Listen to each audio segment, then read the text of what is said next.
Prologue. Marsh struggled to kill himself. That's how this book starts? That's what this book starts with?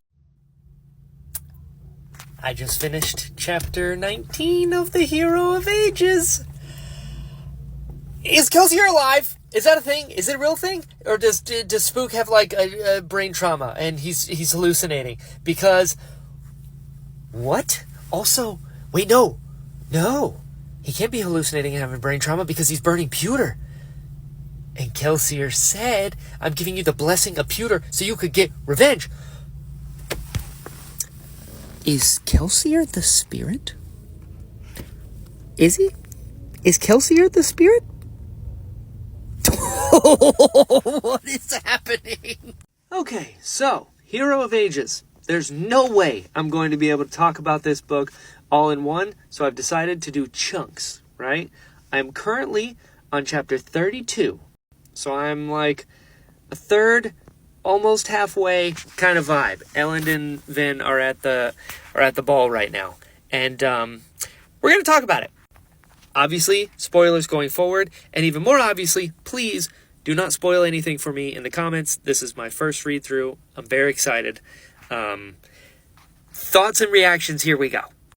So, first line of the book, we already know, Marsh struggling to kill himself is the craziest way to start a book. That is nuts. Especially when the last time we saw him, he was trying to kill Sazed, and Sazed's like, what's going on? And he's like, I don't know. Who? On that note, so I have notes, they're behind me. Listen, Inquisitors are made from killing terracemen? What is going on there? The table where there's like a body, and then another body, and then spikes? Yeah, I'm still processing that. Sheesh. I do love that Elend is super, dramatic now, and when he's meeting Fatrin and his people, and he's basically like, yeah, I'm a superhero. Check this out. That's awesome. I love this. And this whole Tensoon stuff is very cool. The fact that he's third generation and like 700 years old is crazy to me. And the fact that there's so many generations of Kandra, and he's been in jail for a year for, breaking his contract, but also telling their secrets? I do love that Elend is leading an army into battle and is fighting Koloss. And Vin, also, listen, nobody makes an entrance like Vin. Nobody. She is the best at it. If Vin shows up, it's going to be the coolest thing ever. Bar none. There are superheroes, and then there's Vin. She's so awesome. But it was very interesting that the Inquisitor was actually controlling the Koloss first. And then Vin had to take the big one down, and then they can kind of like shift control over them because the Koloss are like, why does tiny thing be so strong? And then they just are amassing Koloss? That's pretty wild. Especially when you think back to the first book, that this is a thing now. The fact that there's a shield now on the back of the Inquisitors to cover up the, off switch spike, that's crazy. That is nuts. Also, a pewter spike through the heart? They're mixing up spikes on us now? What? And also, so Ruin, the thing from the Well of Ascension, can control reality? Because it can, change books and words and stuff? The fact that Koloss can be controlled indefinitely after you, get control of them, that's pretty cool. That is pretty cool. I'm not going to lie. And also terrifying. Now, one thing that I've been thinking, because again, I'm 32 chapters in now, almost. Why is Elend automatically more powerful than Vin? I don't know how I feel about that. I don't know. I feel conflicted. They keep bringing it up. They're like, oh, he's just great. He's just great. He's got it. And I'm like, I don't know. I mean, I don't know. What's going on there? What is that? What's going on? The 11th metal, Malatium? Mal is Latin for bad? Bad atium? Malatium? Huh. Also, where is the Lord Ruler's ATM? I've been thinking about this the whole time, because they're going from cash to cash to cash, and Straff Venture had control, or was not control, he had like the management of the pits of Hath Sin. They were catching geodes. Everyone had to get a geode with an ATM bead once a week, or they were beat to death for years. Those beads are somewhere. I just don't know what. I thought it's what the Koloss had in their pouches. That was one of those, like, because imagine, right? Like, if the Koloss don't know what it is, who's ever going to mess with them? And it's like you hide them in plain sight kind of thing. Not what happened. It was just wooden coins because they're dumb. An interesting thing that's also bugged me a lot is if you say it out loud, Ruin can figure it out. If it's written down, he can figure it out and he can mess with it. But your thoughts are safe. So as long as you can stay in your head, you're good. Oh man, Ruin controls Marsh is so sad. It's so sad. That chapter, it just, it breaks my heart. It reminds me, if anyone here is like an anime fan, it kind of reminds me of Itachi Uchiha from Naruto, where he's like painted to be the bad guy, but he's secretly the good guy who just like was put in a bad position and then has no choice. Oof. And so the Inquisitors were always supposed to have more spikes, but the Lord Ruler wanted to keep them controllable. But now that Ruin's in charge, he's just loading people up with spikes. It's like every time we talk to Marsh, he has more spikes. Yikes, dude. Also, another thing, so when did Tensoon's contract end with Kelsier and start with Zane? Oh, wait, never mind. I'm getting that confused. Orsier was the Khandra that had the contract with Kelsier, but then Zane had Tensoon, and then Tensoon killed Orsier. Got it. I also wrote these notes as I'm like going through the book, and then retroactively I'm like, oh, right, no, we got the answer to that one. There's a Koloss who calls himself human. Interesting. Also, he said Vin is a Koloss, and he said you Koloss came from us, but he calls himself human. I feel like there's so much stuff in this book that is like said and just left on the table and then not explained, just so you can like sit with it, and then you just hope to God it comes full circle later on, or that I'll remember it, because I have bad ADD. I don't remember nothing. It's terrible. Very cool that the bead that Ellen digested to become Mistborn was a bead of pure allomancy. That's very cool. Are there more? Is there a secret stash of those? Because he said there was just the one. Why is there just the one? Huh. Did the Lord Ruler put it there? Or did Ruin put it there? And why? I do find it very interesting that this book has like little baby chapters that are like in between, that are really short. That's just enough to be like, hey, remember this person? All right. Very interesting, Brandon Sanderson. It is wild that Orsier was contracted with Kelsier and then Vin. Tensoon was contracted with Straff, then Zane, but they knew each other for like 700 years. That's sad. I'm very interested in what Tensoon is doing. Now, the chapters, the openings of the chapters and the endings of the chapters, which were, Elendi in the first book and all that stuff. In this book, chapter 13 opens mentioning Marsh. Who is writing these? I've been thinking about this every time something else pops up. Is it Sazed? Like, are these... Because we're messing with time now and, like, written documents and stuff like that. Is Sazed... Are these Sazed? Is Sazed talking right now? And then Marsh has an army of 300,000 Koloss, and he has 10 new spikes? Oh, this dude. And the fact that he also loved Mare, and he's going to kill himself at the right time to save the world. Oh, man. I can already feel it. I can feel it coming up. I'm going to be like, oh no. It's going to be like a Severus Snape thing where it's like, oh, you thought he was the bad guy, but he's actually the good guy and he didn't have a choice. Like the last book, I was like, Marsh, what are you doing? And I'm like, oh, Marsh, oh no. And then I am loving all this stuff with Spook. Like he's a tin savant now? Like, is he one? Because he's like burning tin all the time to the point where he has to wear like glasses and like a cover over his eyes and gloves because he's just like Daredevil essentially, but can see. You know, he's just super powered. Another quick question. Do all Inquisitors have to be Allomancers before their transformation? Is that how that works? I'm still digesting, but whew, we're making our way. We are getting through. I am loving it. Loving it. I'm going to make another one of these right now, continuing forward to where I'm at. Oh, here we go. All right, part 2. Here we go. I love the fact that the citizen is a corrupt leader. Great trope. I think that's so cool that a dude takes over a town and uses the survivor Kelsier's religion to like subjugate. It's so much fun. It's so much fun. It's like Book of Eli kind of stuff. Love it. Spook out here fighting multiple people like Daredevil. That was awesome.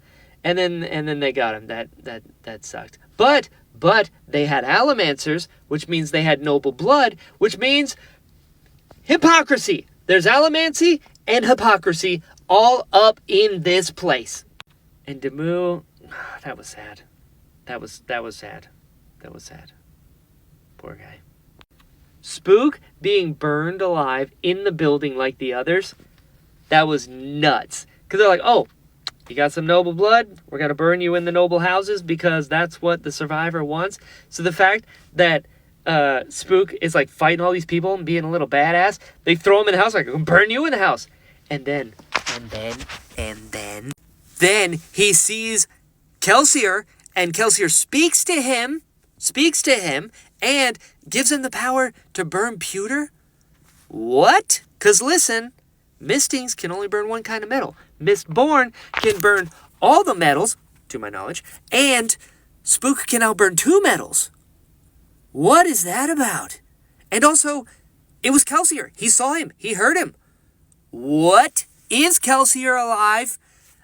I've been sitting with this, and I'm nervous because on the one hand, I'm like, no, he's clearly not. We know what happened to him. But at the same time, but then also, Spook, you know, got beat up pretty bad, and he's in a town that believes in the religion, so maybe he's just around it so much like he wants to believe, so his subconscious created this thing, you know?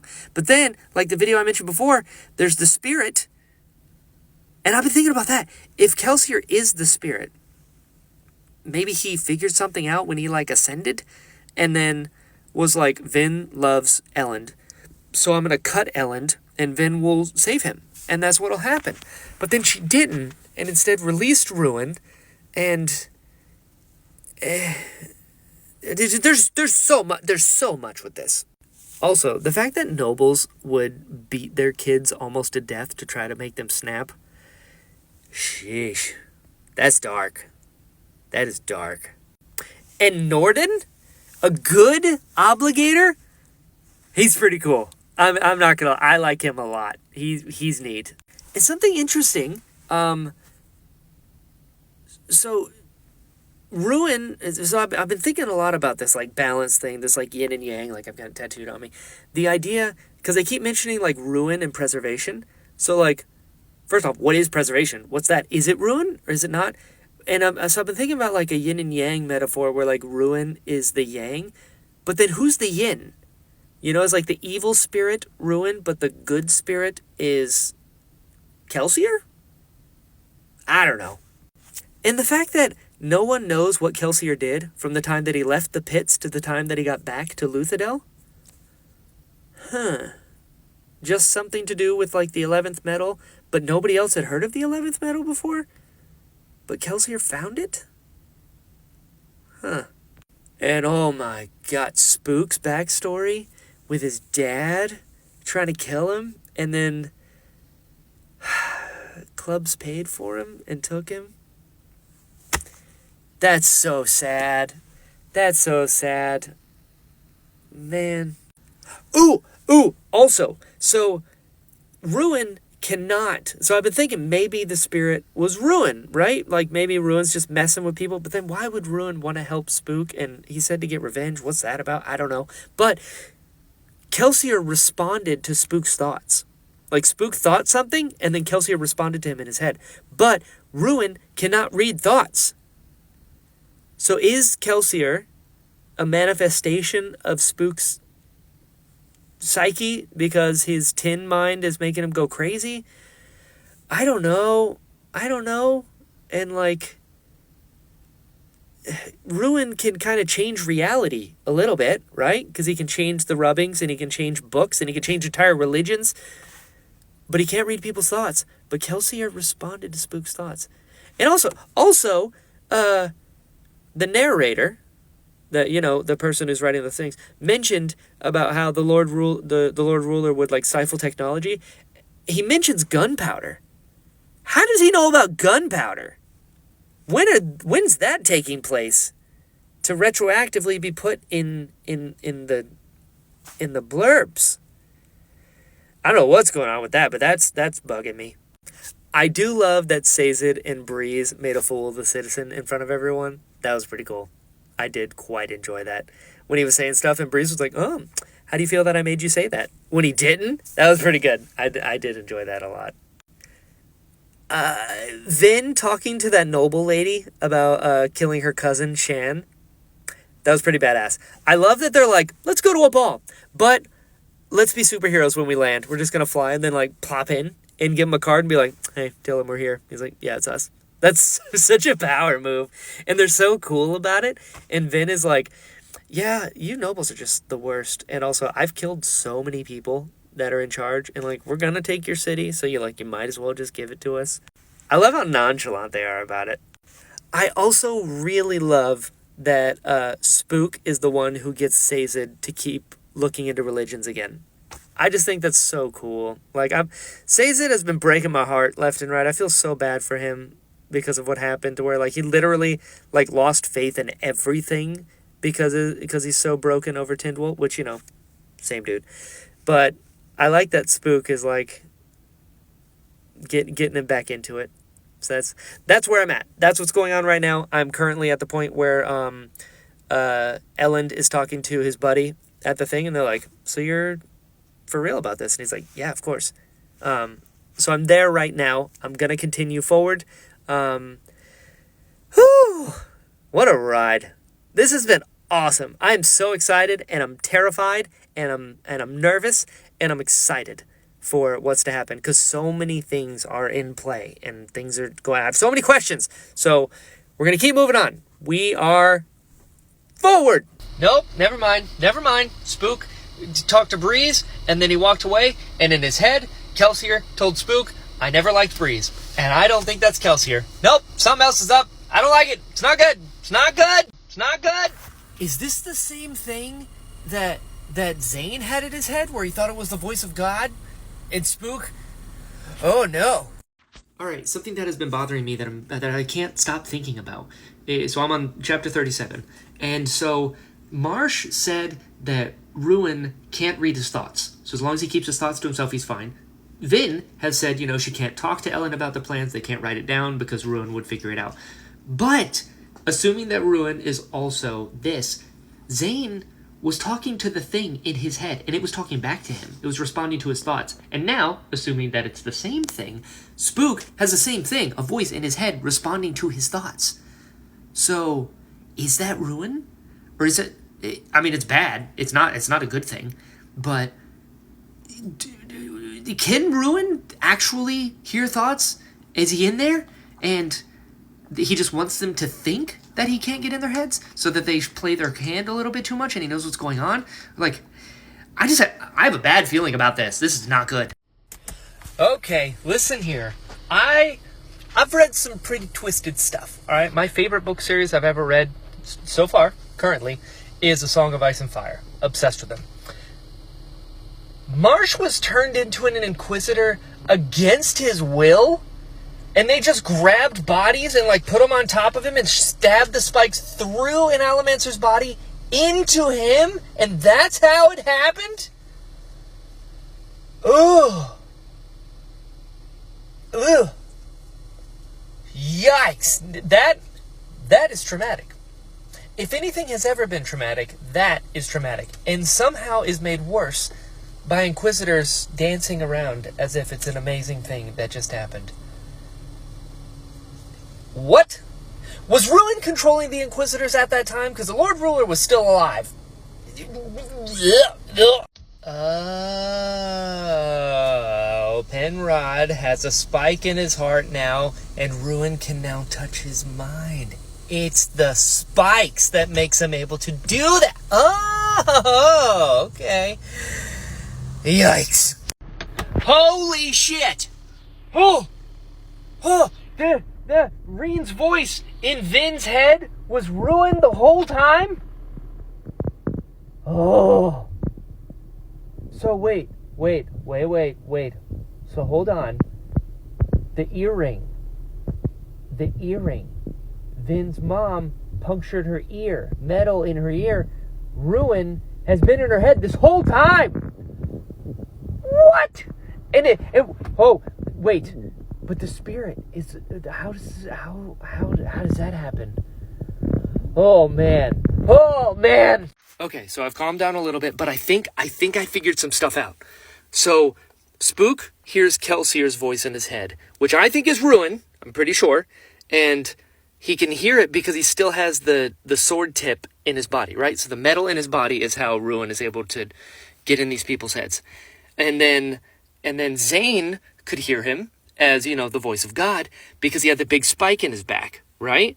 And Vin can hear him as the voice of Reen because of her earring. These are all metal in their body, right? And that's how Ruin's able to, get in their heads. I'm pretty sure the Mist Spirit is Ruin. I'm pretty sure. I also think maybe he drove Vin's mom crazy. I don't know why or how, but interesting that her mom was like, gonna stick this in your ear just because, and I just killed your sister.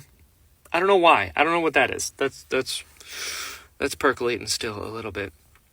But I'm pretty sure he's a Mist Spirit because the Well of Ascension is what kept him imprisoned. So he needed someone who was going to, let him go. He needed someone who was going to give up the power. So he cut Elend, hoping that Vin would do something. Well, hold on. I don't know how I feel about that one.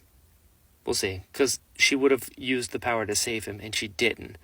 Or maybe that was the point, because he'd been in her head this whole time, and he knew that, she was going to give up the power anyway. So that's why he cut Elend? I'm pretty sure the Mist Spirit is Ruin, because she said, he felt familiar. But it wasn't Reen, because it was him. Okay. Also, and this is a theory that I don't like at all, because it makes me uncomfortable, but the Lord Ruler,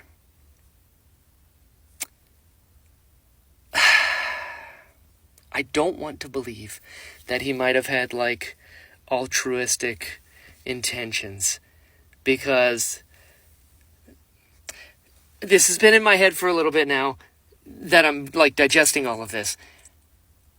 The Lord Ruler killed all the keepers. Now, did he do that because he was hoping that Ruin would be forgotten in history, and the keeper's job is to not forget? So, by extension, they're keeping Ruin alive and keeping the door to where he could come back because he's still talked about. But if you kill all the keepers, then he'll be forgotten because nobody knows about him. And then that saves the world because he can never come back because nobody knows who he is. Oh, God. And I'm only halfway through this book. What is about to happen to me? Oh, my God. Oh, my God. Oh, my God. The whole time you would... The whole time? Oh, I'm sorry, Miranda. Look at how crazy my hair looks. I'm on chapter 59. A lot has happened since my last video, and it keeps happening, and it's happening so fast that I can't make a quick video to be because I'll be like, is it this? And the next page, it's that. And I'm like, I'm gonna have to dive into the beat by beats in a longer video like I did before, but oh my god, it's so fat. Is this the Sanderlanche? Is that what that is? Where it like starts and then it just goes and goes and goes? Because, whoo! I mean, I'm here for it. Don't get me wrong. I'm having a blast, but man, it is tough to take a breather.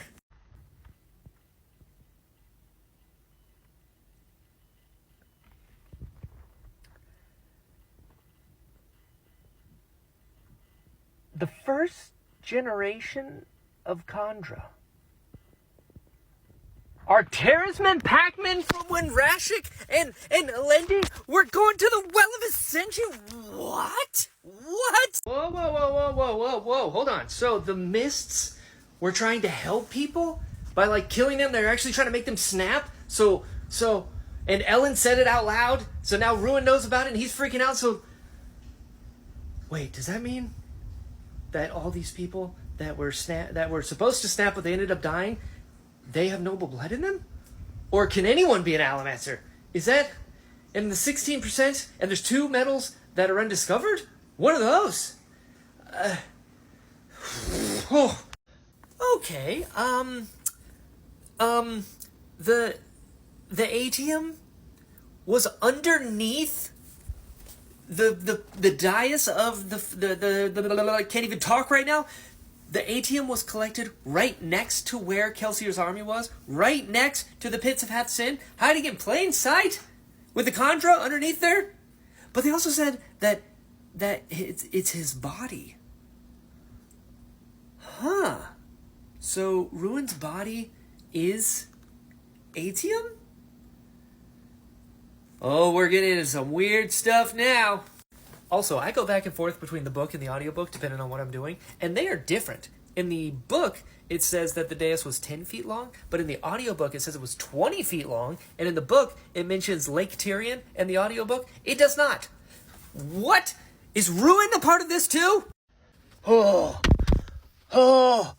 I just finished chapter 72, and Marsh is just breaking shit left and right. Broke her arms, broke her legs, broke her fingers, and then he got control for a second. He ripped the earring out of her ear, and now the mists are coming in her body. Oh, we're in.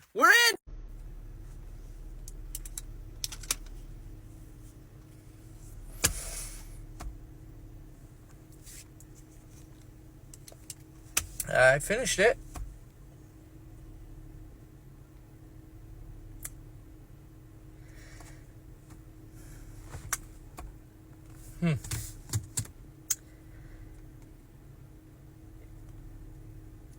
Yeah, I can't talk.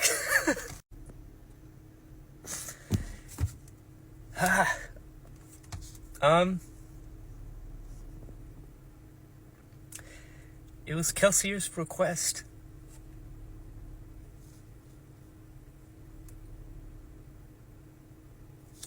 It was good. It's a good book. It was a good series. Yeah, it was good.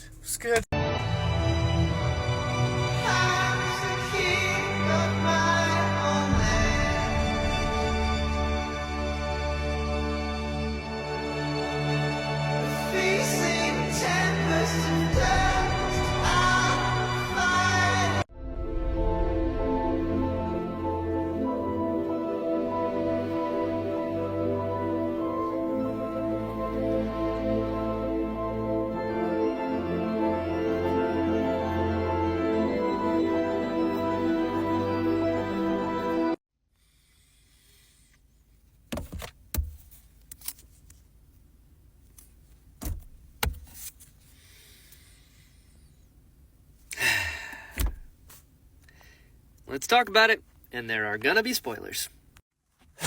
So I started this series a few weeks ago, and I did not know what it was going to be, as anyone who starts anything typically doesn't know how it's going to be.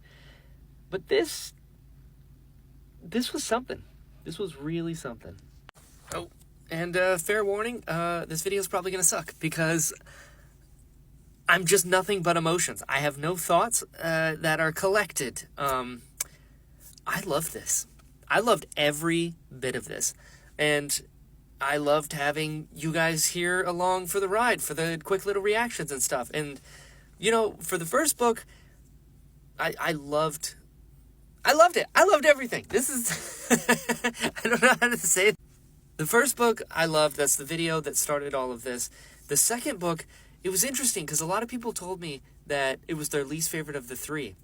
I thought it was great the whole way through. Now, granted, I enjoy political intrigue, and I like all the characters. And Tindwell was in the second one. And, whew, man. And I love flawed characters. I love human characters that, you know, make the wrong choice. And then you're like, oh, man, what's going on?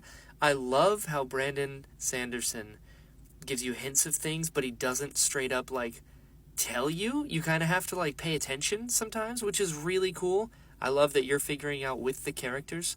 I thought The Well of Ascension was great. It was really good. And then the ending of that, the whole releasing Ruin and I Am Free, was just insane. And it's funny because, like, obviously I made the videos about, you know, things that happened right away. I was like, what's going on? And I'm theorizing and everything that's going on.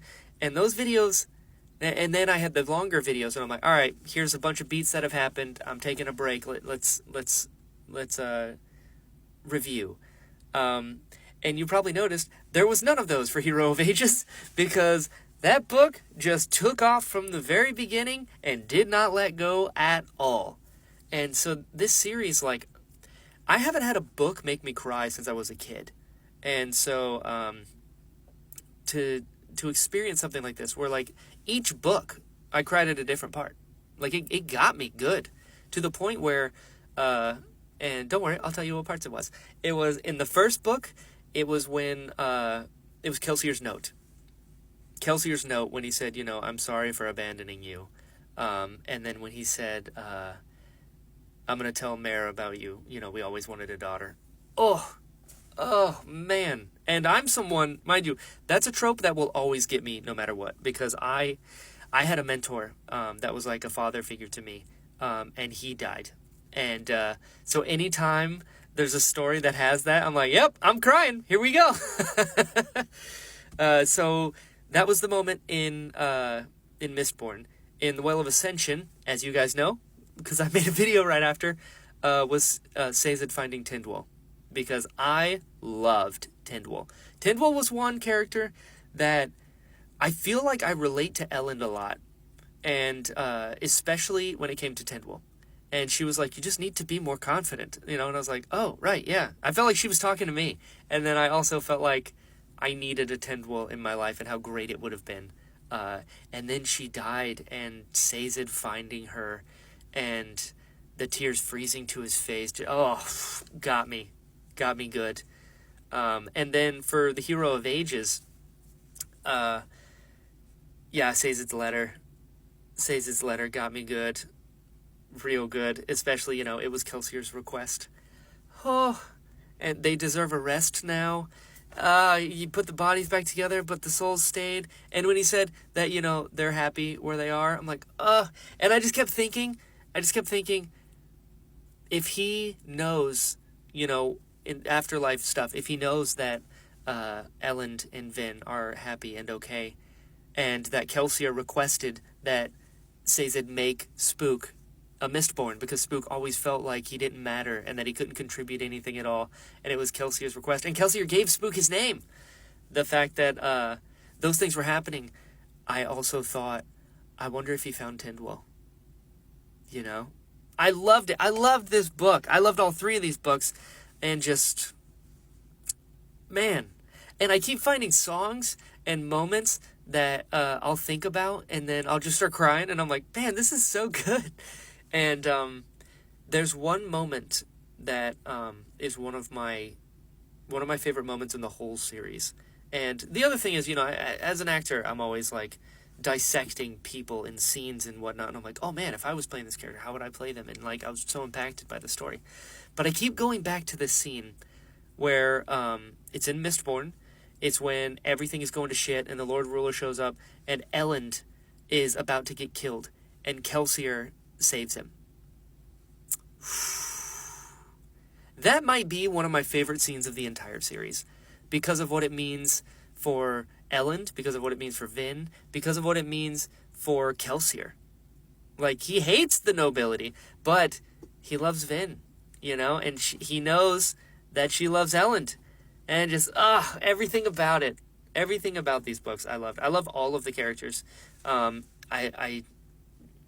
never would have seen this coming, you know? And so I will say there were very few things that I did get an inkling for that I was like, oh, interesting. And actually, it's really funny to go back and to watch videos that I made now. Like, I imagine how you guys must have felt when you were following me along this journey. And he was like, just wait. Oh, he's at that part. Oh, that's what you think it is. You know, it's so funny to go back and be like, oh, that's not it at all. Just what a ride. What a ride. These characters. Yeah, Ellen's arc to go from, you know, a rebellious, like, noble kid that doesn't really like his station to where he's reading books at balls and everyone's like, oh, and he looks disheveled, you know, to be the emperor, you know? And just Vin to go from a street urchin who doesn't realize that she's burning metals to become a god, essentially. And Sazed and just Tensoon. Oh my god, what a ride with him. And the fact that Tensoon killed Orsier and the whole thing with the first generation. Whew. Everything. Every character. I love the whole crew. And just, I loved all of this. This whole thing. It has inspired me. It has moved me. It has changed me. I just cannot believe that this is real. I can't believe that there's more. That's so exciting. And just, I feel so grateful, you know, to live in a time that I can read these books and that I can experience these stories.